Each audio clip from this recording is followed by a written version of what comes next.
Köszönöm, hogy megállt. Nem szokásom stoppolni, de tudja, épp lekéstem az utolsó vonatot. Pattanjon be! Azt mondják, veszélyes éjszaka felvenni stopposokat, de nem félek én az ilyesmitől. Segítsünk egymáson, ahol lehet. Hát most nem.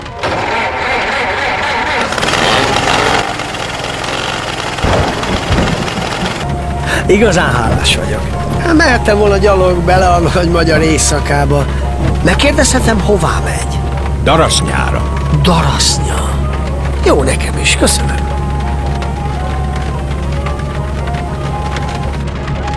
Tudja, én inkább olyan otthonülős típus vagyok.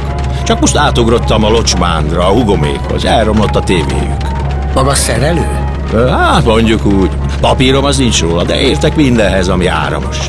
Szeretek így bütykörészni, porszívóból, turmixgép, hát minden, amit akar. Megőrülök a villanymotorokért. Aztán maga?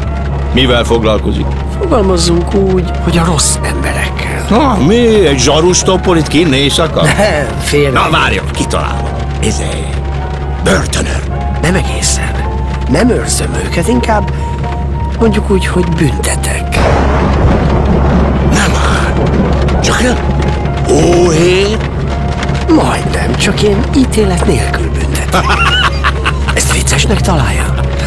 Jaj, nem, csak még a hóhérról eszembe jutott a gyuszi sógorom, a hugom férje. Na ő hentes, aztán egyszer áthívott, hogy bütyköljek már meg neki egy ilyen széket, vezessek bele áramot, meg minden. A hülyéje azt akarta, csináljak neki egy villamos széket. És?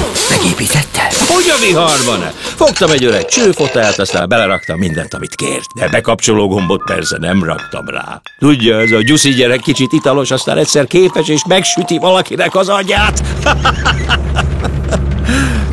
És maga hogy büntet? Meg fog lepődni. Én meg szoktam főzni a rosszakat.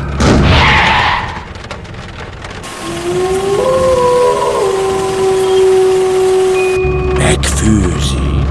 Nem már. És mibe? Kondérokban. Na ne hülyéskedjen már. Nem viccelek, tényleg. Jó nagy kondérjaink vannak. Belefér egy csomó ember. Aztán fogjuk, alágyújtunk szépen, és ragyogjanak. Hát én ezt biztos nem bírnám gyomorra. Meg lehet szokni. Hát ezért mégiscsak fura, hogy itt embereket főzögetnek. Nem kiabál?